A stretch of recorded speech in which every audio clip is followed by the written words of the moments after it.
And we're back. Finally. Champions League preview, the playoffs. We didn't even do a bloody review of the group stages. So we're here to do a review of the group stages and a preview of the playoffs. Mustafa, what's your thoughts on this new format of the Champions League? How did it go for you, the group stages? Did it live with that excitement? To be honest, I quite liked it. Okay. I think it's something different. Everything takes time. The Champions League's constantly changing. Yep. If I'm not mistaken, the last change was 2002, 2003. Around then, yep. Around right, that time. The double group stages got removed into a... 96 or 95 was when they did the other one, and then it's constantly changing. It has been constant changes. There's no harm in it, but I think it up until the last game, no one really cared about it. I think that was what we're going to go on to, I think. I think they've made the Super League. They've succeeded. Effectively, but without the money side of it. No, I think the money's there, Mustafa, the extra games, the extra revenue in the playoffs now as well in terms of that. Obviously, per game, get receipts that come in with it, the bonuses that come off the back of it. I would say the players are going to get hindered massively because of it. They already have. They have. Don't you think City are destroyed because of this? No, give over, Mustafa. You're getting your bloody excuses in earlier. What about AC Milan then? Oh, we're just rubbish. Sergio Conceição has come in to shake everything. I love him. I love Conceição, right? He's a Portuguese Simeone. He is a disruptor, mate. That's what he is. He's an absolute disruptor. Let's start with Liverpool. 7 wins out of 8. Best team in Europe right now. The informed team in all of Europe. Domestically, they're flying. They just got into the final of the Carabao Cup yesterday as well, so they're on for a quadruple. Against Spurs. Arne Slot, like I said in last year's podcast, watch out for him. I know you knew about him from last season. You did kind of rate him as well. There was the thing that could he translate what he's done in the Eredivisie over to the Premier League? He's more than succeeded in, I always in that say sense. he's taken the Klopp structure and just made it more balanced. Very right. He's the midfield that everyone always said Klopp's never had a good midfield. He's made it look like a decent midfield for once. Made it look like a very good midfield. Gravenberch's turned into one of the best midfielders in the league, or in the world, arguably. Right now, yeah. Right now. In that position, definitely. And Salah's just the guy's a machine. Is he the right Ballon d'Or? Then you mentioned him because I'm going to mention the other guy that's been mentioned for the Ballon d'Or, who I was going to mention anyway, Rafinha. Who do you think is ahead Salah, in that race? Salah's just, he needs his plaudits eventually. Well, I don't think he ever will get it. He's the type of player, he's like Henry, innit? He's never going to win it, but he's one of those players who should have won it at least once in his career. Salah's not in the top scorers for the Champions League. I'm not saying that to knock him, I'm just saying in general. Rafinha's got 8 in the Champions League. Yeah. Assists, Mohamed Salah's top with 4. But Rafinha's also top with 4 there as well. And his performance, that hat-trick against Bayern Munich, which is making me pick him and Benfica as well, yeah. And I watched Salah live at Anfield. What a goal against Bologna. There's no doubt. But for me, I think Rafinha is slightly ahead. Other than I think Lamine Yamal is the best player in the whole world anyway. What a player. Better than even Mohamed Salah, because on the eye test he can give you it. And he's a kid. He's younger than both of us. He's younger than me. He's generational. We watched him together in Germany when he ripped another one into Italy, and he's unreal, right? Inter Milan, the next team that were really impressive, only conceding 1 goal. To me, they're the favourites. It pains me to say this. It pains me to my core to say this, but Inter Milan are the favourites for me for this year's Champions League. They're the most versatile, Mustafa. They've had the squad the longest, if you know what I mean. The manager's been there the longest in that sense, the way I just said. But a lack of European pedigree is what's lacking for them. They've not got a player who's been there, or the coach. But I think that final experience, the same way it helped City. No, they were so close, man. Lukaku, anyone other than Lukaku, if it's Lautaro Martinez on the end of that one, I know if some buts. Yeah, but I think they're going to be that team that get to the semis. Yeah, semis. Or maybe even losing the quarters. For where me, we didn't expect it. I think Simeone is going to get slept on this year. He's already been slept on this year. Cholo's my guy, man. You know that. Yeah, and he's doing dominance in La Liga. Yeah. He's taking it again, to the wire, as they always say. And in the Champions League, Madrid derby tonight. Who do you think is winning? I think Atletico will pip him. I think Madrid's defense is too weak. I tell you who I want to give a shout out to. Simeone's son, Giuliano. What a player, man. I read his article. You know what? He's an absolute carbon copy of his father. It's like his father's playing on the wing, man. The passion, did you see when he scored against Salzburg and his eyes were just popping? It's like Maradona's celebration against Greece in the 94 World Cup. His eyes were popping out of his head. You love to see that. Players. And Antoine Griezmann, who I was going to mention as well, phenomenal season he's having. Absolutely amazing. He's one of the most topsy-turvy footballers, I think, in history. Is he Atletico's greatest ever?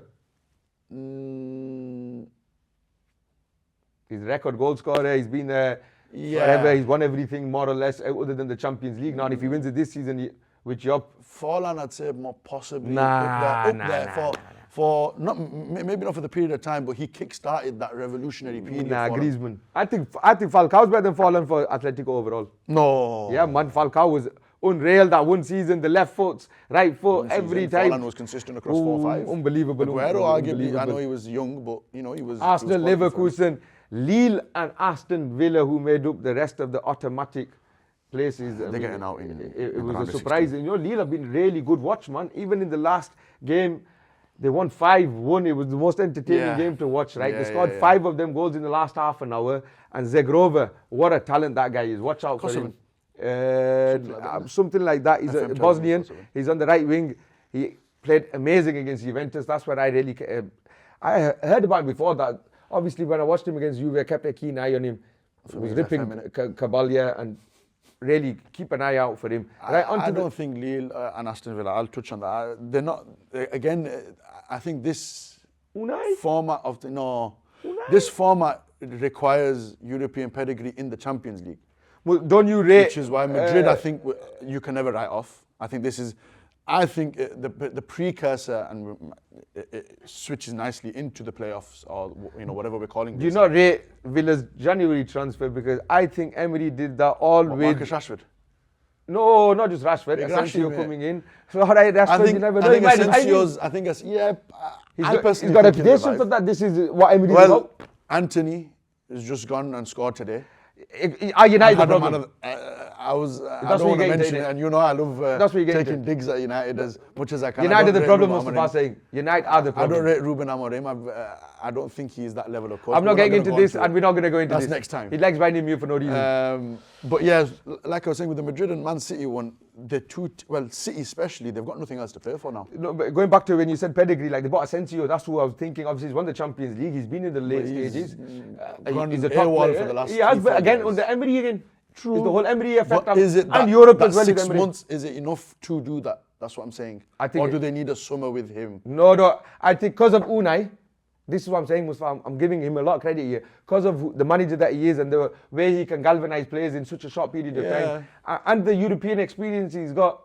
He took Villarreal to the semis in the Champions League. And he's won 3 times the Europa League winner. He's won it. Europa League. I think 4 times he's won it. Yeah. 3 times in a row and then once. There you go then. Aside from that. So right, go on Madrid, Manchester City, inshallah, with the bi'idhnillahi ta'ala, I will be there at the Etihad Stadium on Tuesday myself. So will Mustafa. That is the plan. We are going to watch Man City getting their backsides handed to them by Real Madrid, Los Blancos, Royal Madrid.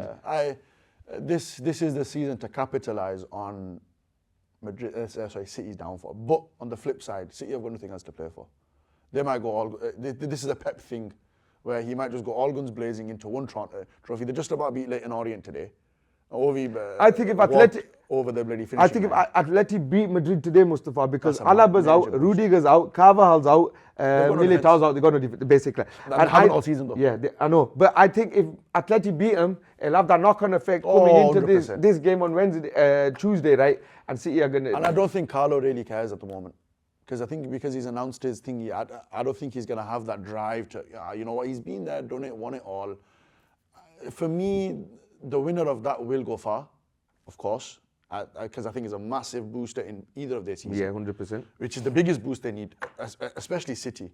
They've had 4 months of really pause. People forget City were top of the table going into November or October or whatever. Yeah, it was October, November, yeah. Right? And yeah. As soon as Rodri got injured, man. I wouldn't even say it's because Rodri got injured. It is as soon as he got injured, though. It's a major factor. It is a major factor. I'm not saying it isn't, but there's other factors as well. I think Pep and everything, I think he's overcomplicating it. I remember the season where they lost against Lyon. He was overcomplicating a lot of games in that. I remember watching that here. So it's one of those where we're going to have to see whoever wins that will go far, I think. All right. Because of the pedigree that they have, the teams that they have, the players that they have, the coach. They're capable of bouncing back with one win. They're those type of teams, if you know what I mean. So who have you got then in Brest and PSG? I can't see. I think Brest have overrun their run in Europe. It's a phenomenal story. They were only in They were in the 3rd division, I think, 5 years ago. Yeah. There's a really What good a rise. documentary on YouTube about them. Amazing rise. And you know, they've got the cheapest season ticket in Europe, I think, or one of the cheapest. I was looking the other day, 36 quid. Not bad. So I'm contemplating God. buying one. For what? Cheap For travels. what? Yeah? Cheap travels. Oh yeah, cheap travel. You never know, they might be in Europe again. Yeah, you never know. You never know. So you Who know knows? what I mean. Let's PSG, it's a new PSG. They are now going to be, you know, Were you challenged impressed by their performance with Manchester City? Yeah. Over I think, them? A youthful, yeah, different look, which exuberant. is good. And I think Enrique is the right guy to come in to bring that because Osman he's been there Dembele scored a before. hat trick against in the last against Stuttgart, and he's got a hat trick against Monaco. He's got a double against Brest last game. He scored He's again. another one I think who should be really not shouting for Ballon d'Or, but he certainly is one of the best wingers in the world at the moment. Osman Dembele is the most frustrating footballer in world football. If not in There's no history. doubt, possibly even in history, because Yeah. there's times where this guy, he will do something and it will make you think he's got all the talent in the world, like what he did to Bernardo Silva, for example. He sat him down, put it through his legs and smacked the bar, and you're like both feet, and you wow. And then he'll do something like that, and the cross will go into Rose Head, and you're like, Osman Dembele, what's going on? And obviously, But I think he's got the right coach now. I think Enrique is the right type of coach for that team. big fan of him. Paris FC, of course, and I didn't really want to touch on this, but I think PSG's reign is slowly going to end.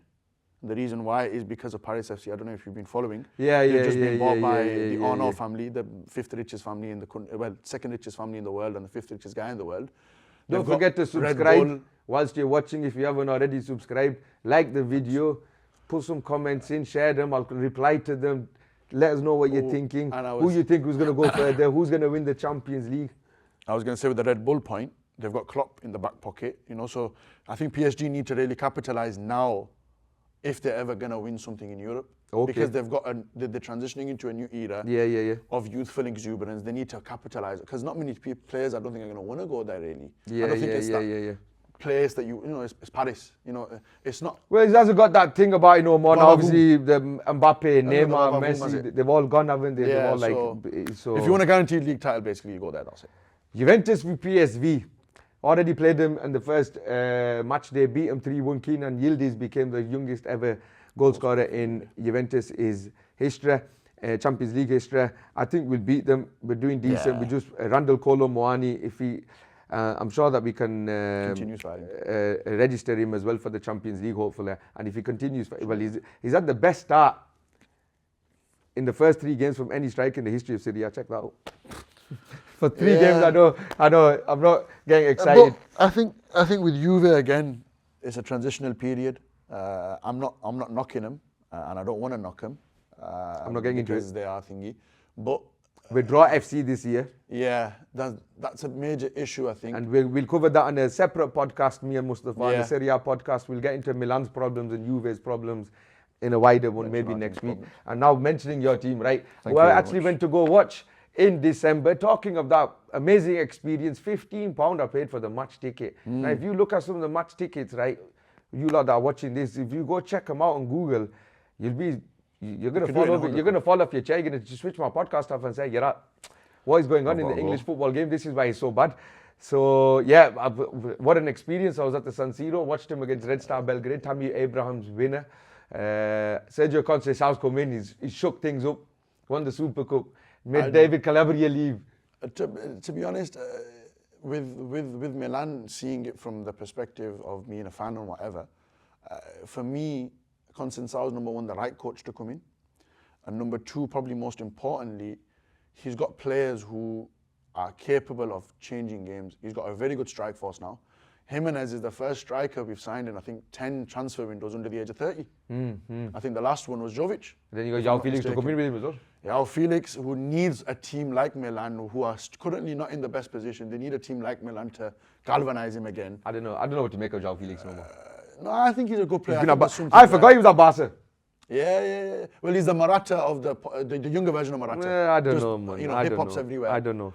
I think he'll be good. I think Tammy Abraham will still has something in him. Right. To bring something. This is what I'm trying to I think Bennacer is a big miss. You're in the Coppa Italia semi-final as well. I think Bennacer is going to be a major. Yeah, he's a top player. Major Bennacer is a top player, man. Yeah. I think he's going to be a major miss for us. With Marseille taking him now. But hopes are good. You know, hopes are high. Because we've got nothing else to play for. Will you be a Feyenoord? Yeah. Yeah. I think I think with Conceição, yes. With Fonseca, I would have probably put it up in the air. Were you happy with the Kyle Walker signing, or would you have gone for Marcus Rashford? I don't like either. Because it was either one of them, wasn't it? I don't understand why we went for Walker. I understand it from the experience factor, and there's that video going around on TikTok of look at the experience of Walker that he shifted into centre back. Oh my God, man, I hate things like that, man. And it's a horrible video. I was going to send this to you, and I was going to say, I see that you're against Inter Milan. And to be honest, we don't need that type of player in the dressing room. For me, we need to reshape the whole club. It starts from the top with the Cardinal, and Zlatan needs to. Right, we'll get onto that, like we said in the separate podcast. Sorry. But no, I'm just conscious of time there. Aye. Bayern and Celtic, we'll finish on that one. What have we made of Bayern Munich so far this season? 9 points clear at the top of the Bundesliga. Obviously, they didn't win it last season. Bounce back. How do you, what have you made of company so far? Obviously, there's a lot of noise around him, and you got appointed. I think if he wins the league, and he's going to win it, I think. He's yeah, well, I don't know if he's in the Pokal. I'm not sure. So. I think they are. No, they got knocked out. Oh, yes. Did they? Yep, they did get knocked out. I'll tell you now. Last round or the round before? Last round. I think that's where he's going to be lacking, that knockout pedigree. Yeah. He has, and I know I mentioned it a lot, but now football's become that way. You need that. You need something, an edge. Every team has a superstar. Every team has players who are capable. Yeah. You need that edge, which is 9 times out of 10 the coach now. Yeah. The superstar coach. Yeah. The last few winners of the Champions League are world class. It's always a world class coach. Yeah. Yeah. You're never going to see a Fonseca get there or a. Well, you never know. You never know. I don't think after the last one. I think Celtic are. Brendan Rodgers is the only club that you can really do anything at. It seems like by consistency. They had a good group stage. I tell you, interesting tie there as well. We'll finish on this one actually. I did say we're going to finish on that one. Atalanta with Club Brugge is very interesting. Atalanta one to watch out for. Yeah. Gasperini is the man. Just scored 4 goals today. He's the top goal scorer in Serie A. Yeah. I think if Spalletti cannot find a system to get him and Keane in, he will. It'll be shocking. Lookman, a top player, man. I want to give him a shout out, man. Phenomenal. When Fantastic we watched him, player. Gasperini absolutely transformed that guy. Unbelievable. Well, he's transformed everyone who's ever gone there. Right. Like, comment, share, subscribe. You know what to do. We'll see you on the next one. Thank you very much. Allah